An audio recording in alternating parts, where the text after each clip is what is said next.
welcome to our YouTube channel Study Regna. Today we'll discuss about semester 2 Vedic Maths 2. Here is the syllabus. अब हम बात कर रहे हैं सिंपल इक्वेशंस टाइप की। ठीक है, अब यहाँ पे ना हम कुछ मेजरली 5 टाइप्स डिस्कस करेंगे। इस टाइप की अगर आपको कभी इक्वेशन मिलती है तो आप डायरेक्टली कह सकते हो कि x की वैल्यू जो होगी वो क्या हो जाएगी, इस तरह से हो जाएगी। जैसे हमारे पास यहाँ पे केसेस है, मैं आपके साथ डिस्कस करती हूँ। सबसे पहला हमारे पास यहाँ पे टाइप 1 है। यहाँ पे जो केस 1 है उसमें वो कह रहे हैं कि अगर हमारे पास नॉर्मल इक्वेशन है ax plus B equals to C X plus D, कुछ इस फॉर्म की अगर मेरे पास इक्वेशन है तो मेरे पास डायरेक्टली x क्या आ जाएगा, d minus B upon a minus C. अब ये x की डायरेक्ट वैल्यू को आप याद रख सकते हो कि कभी भी मुझे ऐसी इक्वेशन दिखती मैं डायरेक्टली ये यूज़ कर दूँगी। और ये कोई ऐसा नहीं है कि हमने कोई इसको अलग से किया है, ये बेसिकली अगर आप नॉर्मल मैथ से भी सॉल्व करोगे तो ये डायरेक्टली आंसर आ जाएगा। बट क्योंकि हम वैदिक मैथ से पढ़ रहे हैं तो हमें इतना पूरा सोल्यूशन की जरूरत नहीं है। आप सिर्फ इतना भी याद रख सकते हो कि x की वैल्यू क्या होगी, ये होगी अगर कोई इस टाइप की इक्वेशन है। टाइप 2 है मेरे पास कि अगर मेरे पास ऐसी इक्वेशन हो जाए कि अलग अलग फैक्टर्स हो, x plus A into X plus B हो equals to X plus C into X plus D, कुछ मेरे पास इस टाइप की इक्वेशन आ जाए तो मैं डायरेक्टली x की वैल्यू क्या कह सकती हूँ, C D minus A B upon A plus B minus C minus D. ठीक है, टाइप 3 पे आ जाते हैं। टाइप 3 है मेरे पास m upon X plus A plus N upon X plus B equals to 0। ठीक, अब मेरे पास इस टाइप की होगी तो x की वैल्यू क्या आ जाएगी, x is given by minus M B minus N A upon m plus n। ठीक है, ठीक है। अब हम आ जाते हैं टाइप 4 पे। टाइप 4 कहता है कि अगर मेरे पास कोई इक्वेशन ऐसी है, देखो कैसी इक्वेशन है कि अब मेरे पास ये वाला जो इक्वेशन थी इसमें जो सी एक्स प्लस डी है इसको मैं इधर ले आऊँ, यहाँ पे भी मेरे पास कोई एक फ्रैक्शन है जैसे A X plus B upon C X plus D equals to P by Q. कोई मेरे पास अगर इस फॉर्म की इक्वेशन है तो मेरे पास डायरेक्टली x की वैल्यू क्या आ जाएगी, P D minus B Q upon A Q minus C P. ठीक, और टाइप 5 कहता है जो कि थोड़ा सा बड़ा है, हमारे पास क्या है, m upon N X plus A plus N upon X plus B plus P upon X plus C. मैं लिख देती हूँ m upon X plus A plus N upon X plus B plus M N मैंने P लिया है यहाँ पे x plus C equals to 0। तो यहाँ पे जो है मेरे पास x की वैल्यू कैसी आ जाएगी, minus M B C minus N C A minus P A B divided by m into B plus C plus N into C plus A plus P into A plus B. ठीक है, आपको जो है majorly इन type की equations को याद रखने में दिक्कत होगी। अगर इस तरह से जैसी थोड़ी सी कॉम्प्लेक्स दिख रही है तो आप इसके लिए क्या सिंपली लॉजिक ले सकते हो, जैसे ऊपर वाला है तो उसमें m लेंगे और जो दूसरे उसकी जो वैल्यूज है वो ले लेंगे। जैसे यहाँ पे एक x और x तो दोनों में ही है, बट हम यहाँ से b और c की वैल्यू ले लेंगे तो ये माइनस एम बी सी हो गया। ऐसे ही माइनस यहाँ से n लिया, जो इसका डिनोमिनेटर है वो नहीं लेना, दूसरे वाले का a और c। ठीक, तो NaC हो गया। ऐसे ही P के लिए माइनस पी ए बी हो गया। ठीक है, तो हमें मुश्किल नहीं हुई याद करने की, जब आप ऐसे 2-3 बार देखोगे तो आपको अपने आप ही चीज़ें याद हो जाएंगी। ठीक है, ऐसे ही डिनोमिनेटर के लिए आप कर सकते हो कि जो न्यूमरेटर में था वो टर्म तो रहेगी m इंटू डिनोमिनेटर में अब क्या चीज़ है, a है, तो हम a को नहीं लेंगे, जो बचे हुए हैं b और c हम उसको ले लेंगे। ठीक, ऐसे ही प्लस n c और a, क्योंकि यहाँ पे भी है ना तो हम c और a की बात करेंगे, प्लस p, यहाँ पे अब c है तो हम सिर्फ a और b की बात करेंगे। ठीक है, तो हम कुछ इस तरह से इस चीज़ को याद रख सकते हैं। वैसे आप देखना ये चीज़ें डिफिकल्ट नहीं है, जब आप 2-3 बार इसको अपने आप लिख लोगे ना तो आपको चीज़ें समझ में आ जाएंगी। ठीक है, यहाँ पे मैंने इसके 5 टाइप्स लिख रखे हैं, आप देख सकते हैं। ठीक है, अब हम इन 5 टाइप्स के ऊपर बेस्ड है कुछ एग्जाम्पल्स देख लेते हैं। तो मैंने यहाँ पे एग्जाम्पल्स भी इंक्लूड किए based on the above type. तो सबसे पहला एग्जाम्पल देख लेते हैं क्या है हमारे पास। बहुत सिंपल सा एग्जाम्पल है, एग्जाम्पल में कह रहे हैं 4x plus 5 4x plus 7 sorry equals to 2x plus 15। अब मैं देखूंगी कि मेरा इन 5 टाइप में से कौन से टाइप का बन रहा है क्वेश्चन। तो क्लियरली मेरा फर्स्ट टाइप दिख रहा है मुझे, ax plus B equals to C X plus D form की है ये इक्वेशन। तो सिंपली इसके लिए जो मेरे पास x है वो कैसे देंगे हम, d माइनस बी अपॉन ए माइनस सी। यही मेरे पास फॉर्मूला होता है ना x निकालने का। अब यहाँ पे आपको देखना है ए बी सी डी की वैल्यूज क्या होंगी। तो बेसिकली मैं अगर इसी इक्वेशन, इस जो मेरे पास गिवन इक्वेशन है, अगर मैं उसको कंपेयर करूँ अपने टाइप वाली इक्वेशन से, तो मेरे पास a की वैल्यू क्या आ जाएगी।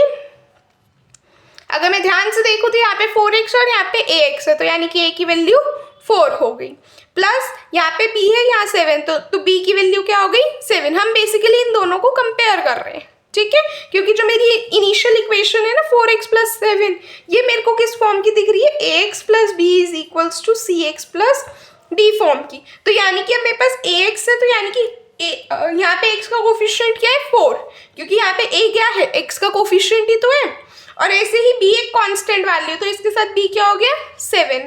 फिर cx, तो x का कोफिशिएंट क्या है c, यहाँ पे x का कोफिशिएंट क्या है 2, तो ये 2 आ गई वैल्यू। फिर d क्या है कांस्टेंट, तो यहाँ पे कांस्टेंट क्या है 15। ठीक, बस अब मैं यहाँ पे डाल दूंगी और मेरे पास आंसर आ जाएगा। तो ये आ जाएगा 15 माइनस 7 अपॉन 4 माइनस 2। तो ये मैं जब सॉल्व करूंगी मेरे पास फाइनली आंसर कितना आ जाएगा 4। ठीक है, यहाँ पे मैंने सॉल्व कर रखा है प्रॉपर, आप देख सकते हैं।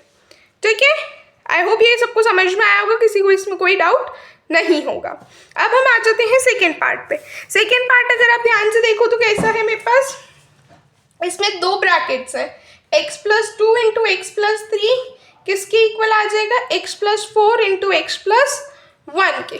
ठीक है, अब अगर आप ध्यान से देखो तो मेरे पास ये सेकेंड टाइप के सिमिलर बन रहा है। सेकेंड टाइप क्या है मेरे पास, 2 bracket, x plus A into X plus C is equals to X plus C into X plus D. यहाँ से अब आप देखो ये भी x है, ये भी x है, प्लस है, एक a है यहाँ पे क्या है 2, तो मेरे पास सिंपली a की वैल्यू कितनी आ गई 2।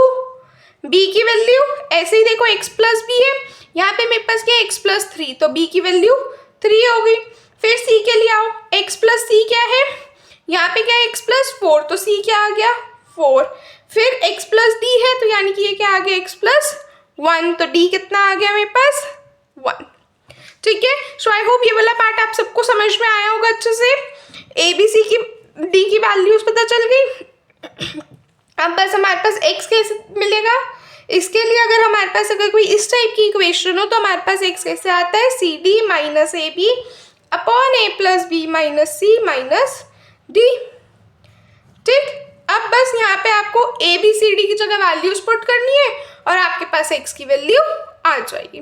तो हम डाल देते हैं, कितना आ जाएगा, c है 4, d है 1, माइनस a है 2, b है 3 अपॉन 2 प्लस 3 माइनस 4 माइनस 1।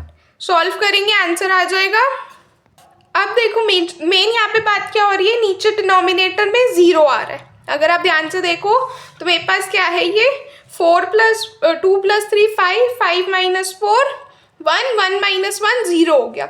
मेरा जब कभी भी डिनोमिनेटर 0 हो जाता है तो इसका मतलब इस टाइप की इक्वेशन के पास कोई सोल्यूशन नहीं है, क्योंकि any number upon 0 is nothing but your infinity. ठीक, और मैं इन्फिनिटी अपना x की वैल्यू दे नहीं सकती, तो मेरे पास इस टाइप की इक्वेशन के लिए क्या हो जाएगा, नो सोल्यूशन। वैसे इस टाइप के क्वेश्चन आने के चांस कम है जिसमें सोल्यूशन ना हो, जिसमें प्रॉपर x की वैल्यू निकलेगी, हमारे पास वही क्वेश्चंस आएंगे। But in case by chance कभी पेपर में ऐसा हो जाए तो आप उसके लिए डायरेक्ट लिख सकते हो नो सोल्यूशन। ठीक है, यहाँ पे देखो मैंने डायरेक्टली कर रखा है 4 माइनस 6 माइनस 2 आएगा, माइनस 2 अपॉन 0 है, तो क्लियरली आप लिख सकते हैं नो सोल्यूशन। ठीक है, ऐसे ही थर्ड पार्ट पे आते हैं। थर्ड एग्जाम्पल क्या है हमारे पास, थर्ड एग्जाम्पल में है हमारे पास, देखो फिर से सेम पार्ट ही लग रहा होगा आपको, x plus 1 into X plus 5 इससे equals to X plus 3 into X plus 4। बस अब हमारे पास x की वैल्यू कैसे आ जाएगी, डायरेक्ट फॉर्मूला है C D minus A B upon A plus B minus C minus D. ठीक, तो अब यहाँ पे ए बी सी की वैल्यू क्या है फटाफट देख लेते हैं। तो हमारे पास a की वैल्यू कितनी आ जाएगी 1, b की 5, c की 3, डी की 4, तो 4 3 1 5। अब आप यहाँ पे इसकी वैल्यूज को डाल दोगे, जब आप सॉल्व करोगे तो आपके पास आंसर आ जाएगा -7। ठीक है, आई होप सबको समझ में आया होगा। इन क्वेश्चंस की बस प्रैक्टिस करनी है और ये x की वैल्यू कैसे निकलती है ना, ये चीज़ मेन याद रखनी है। फिर आप जब अपनी इक्वेशन से कंपेयर करोगे जो टाइप की इक्वेशन है, तो आपको डायरेक्टली ABCD की वैल्यू पता चल जाएगी। अब नेक्स्ट देखो हमारे पास क्या है, 2/x+1 + 3/x+4 is equals to 0। I hope अब आपको ये दो पार्ट समझ में आए होंगे। वीडियो को पॉज करके ना ये टाइप 3 जो है इसको खुद से ट्राई करो। ये जो थर्ड वाला एग्जाम्पल मैंने लिया है ना, इसको खुद से ट्राई करो। आपको अगर मेरे एफर्ट्स पसंद आ रहे हो तो प्लीज़ वीडियो को लाइक करना, चैनल को सब्सक्राइब करना और ज़्यादा से ज़्यादा वीडियो को शेयर करना। आइए अब हम ये वाला एग्जाम्पल डिस्कस कर लेते हैं। तो अब आप देखो क्लियरली ये इक्वेशन कैसी है, इस फॉर्म की आ गई आपके पास, -mb - na upon m + n, x की वैल्यू आ जाएगी मेरे पास। ठीक है, ये मेरे पास इस फॉर्म की ना, तो मेरे पास x डायरेक्टली इस इक्वेशन से आएगा। तो मेरे पास क्या आ जाएगा, x is given bye -mb - na upon m + n। तो अब यहाँ पे मेरे पास m क्या होगा, देखो मेरे पास इक्वेशन का टाइप कैसा है, m/x+ है। तो मेरे पास यहाँ पे m क्या काम होगा, m की वैल्यू क्या होगी 2 और n की वैल्यू क्या होगी मेरे पास, कहाँ गया ये रहा, तो n की वैल्यू क्या आ जाएगी मेरे पास 3। ठीक, फिर मेरे पास है x+ a यानी कि a की वैल्यू 1 हो गई, फिर x+ b यानी कि x+4, तो b की वैल्यू 4 हो गई। तो मेरे पास ये आ जाएगा a की वैल्यू 1, b की वैल्यू 4, m की वैल्यू 2, n की वैल्यू 3। तो x की वैल्यू जब मैं सॉल्व करूंगी मेरे पास आंसर आ जाएगा -11/5। ठीक है, यहाँ पे मैंने कर रखा है, आप देख सकते हैं। ऐसे ही मेरे पास जो है ये नेक्स्ट वाला पार्ट है। नेक्स्ट वाले पार्ट में भी अगर हम ध्यान से देखें तो मेरे पास इक्वेशन मुझे किस टाइप की दिख रही है, देखो मेरे पास क्या है equation, ax + b upon cx + d। मेरे पास इक्वेशन फोर्थ टाइप की आ गई ना, तो ax + b upon cx + d equals to p/q। तो सिंपली इस टाइप की इक्वेशन के लिए मेरे पास x कैसे डिफाइंड होगा, pd - bq upon aq - cp। अब a की वैल्यू क्या होगी, ये वाली, क्योंकि हमारी इक्वेशन कैसी थी ax + b, तो a की वैल्यू 2 हो गई, b की वैल्यू 3 हो गई, डिवाइडेड बाय cx + d है यानी कि c की वैल्यू 4 आ गई, d की वैल्यू 5 आ गई, इक्वल्स टू p/q है यानी कि p की वैल्यू 6 आ गई, q की वैल्यू 7 आ गई। ठीक है, ये सारी वैल्यूज क्लियर होगी, इसमें डाल दोगे आंसर कितना आ जाएगा -9/10। ठीक है, आई होप आपको आज का लेक्चर पसंद आया होगा। स्टिल कोई डाउट्स आप कमेंट सेक्शन में पूछ सकते हैं। नेक्स्ट टॉपिक के लिए बने रहें, तब तक के लिए चैनल को लाइक करें, शेयर करें और सब्सक्राइब करें। Thank you everyone.